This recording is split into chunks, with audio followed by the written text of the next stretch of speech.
दोस्तों, हमारा ब्रह्मांड कितना बड़ा है और इसमें कितने तारे हैं? ये प्रश्न इंसान हजारों साल से स्वयं से पूछता आया है, लेकिन आज भी हम पक्के तौर पर नहीं जानते हैं।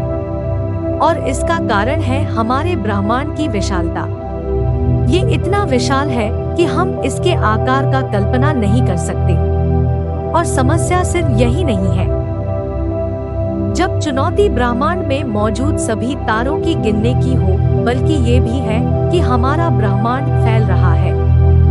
यह और बड़ा हो रहा है, और यह अपने जन्म के समय से ही फैलता आ रहा है।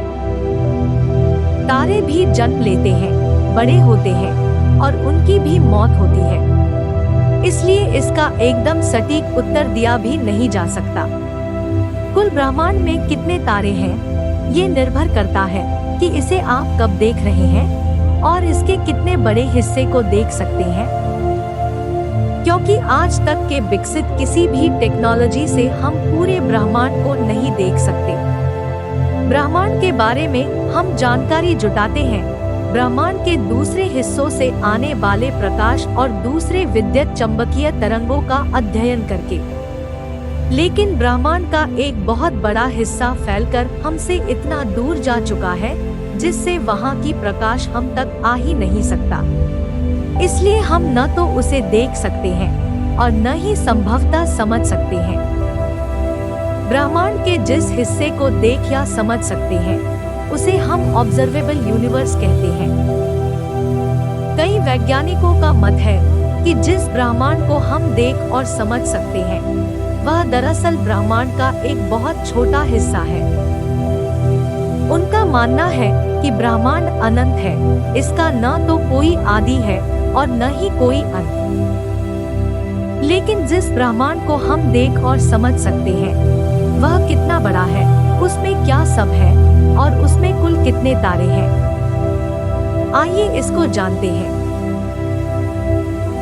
ब्रह्मांड की दूरियां, जैसे तारों के बीच की दूरी, आकाशगंगा की लंबाई आदि को हम मीटर या किलोमीटर में नहीं मापते, बल्कि इन विशाल दूरियों को मापने के लिए हम उपयोग करते हैं प्रकाश की गति को। और वह इसलिए क्योंकि इस ब्रह्मांड में प्रकाश से तेज चलने वाला कुछ और नहीं है। प्रकाश एक सेकंड में करीब 3 लाख किलोमीटर की दूरी तय कर लेती है, और इस तरह से यह 1 घंटे में 1 अरब 8 करोड़ किमी की दूरी तय कर लेती है। चूंकि एक वर्ष में 8760 घंटे होते हैं, तो प्रकाश एक वर्ष में 94 खरब किलोमीटर से ज्यादा दूरी तय कर लेता है। और प्रकाश एक वर्ष में जितनी दूरी तय करती है, उस दूरी को कहते हैं 1 लाइट ईयर। हम ब्रह्मांड की आकार मापन के लिए इसी इकाई का उपयोग करते हैं। हमारे ब्रह्मांड का जन्म आज से करीब 13.8 अरब वर्ष पहले हुआ था। तब से यह निरंतर फैलता आ रहा है, और न सिर्फ फैल रहा है, बल्कि इसके फैलने की रफ्तार समय के साथ बढ़ती जा रही है।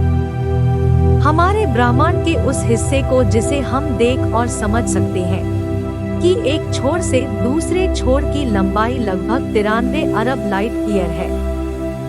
यानी कि प्रकाश को एक छोर से दूसरे छोर जाने में करीब 93 अरब वर्ष लग जाते हैं।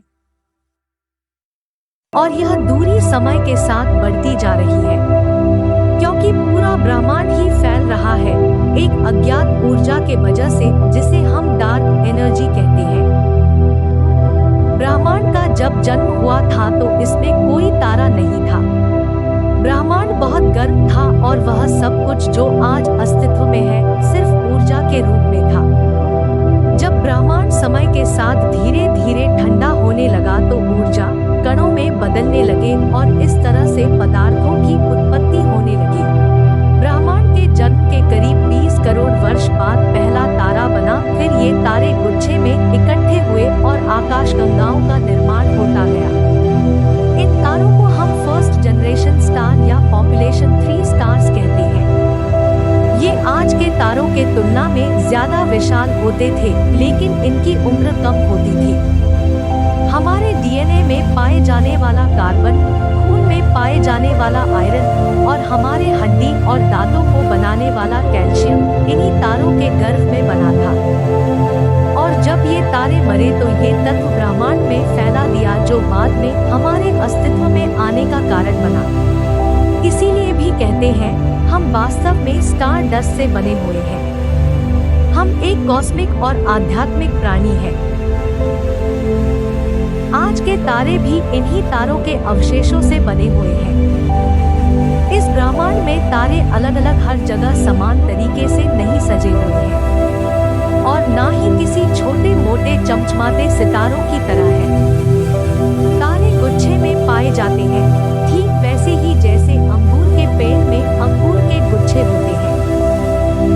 बस फर्क यह है कि ये सिर्फ 20, 25 या 50 अंगूरों का गुच्छा नहीं, बल्कि तारों के गुच्छों में 100 से 200 अरब तारे होते हैं या इससे भी ज्यादा होते हैं।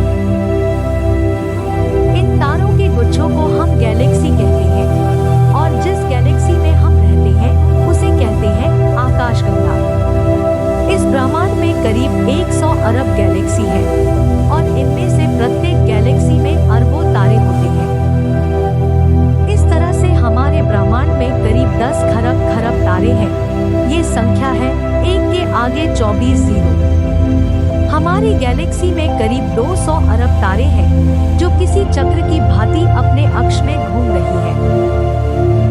इसके एक छोर से दूसरे छोर की लंबाई लगभग 1 लाख लाइट ईयर से है। इसके केंद्र में एक विशाल ब्लैक होल है जो निरंतर अपने आसपास के तारों को खा रहा है। इस ब्लैक होल का नाम है सैजिटेरियस ए तारा। ये आकार में तो सूर्य से काफी छोटा है, लेकिन वजन में सूर्य से करीब 40 लाख गुना भारी है। यह एक ऐसे दानव के तरह है जिसकी भूख कभी शांत नहीं होती। इसके अलावा इसमें कई विशाल नर्सरी भी है जिसमें लगातार तारों का जन्म होता रहता है। ये नर्सरी दरअसल गैसों के विशाल बादल होते हैं जिसे हम नेबुला कहते हैं। ऐसे ही एक नेबुला है क्राब नेबुला। इसकी लंबाई है 11 प्रकाश वर्ष। तारे कोई चमचमाते हुए छोटी वस्तु नहीं, बल्कि ये विशाल खगोलीय पिंड होते हैं। विशाल के लिए हमारा सूर्य जो एक तारा है, इसमें करीब 13 लाख धरती समा सकती है और यह एक माध्यम आकार का तारा है। हमारे ब्रह्मांड में ऐसे भी विशाल तारे हैं जिसमें करोड़ों अरबों धरती समा सकती है। इन तारों को आग का समुद्र कहा जा सकता है।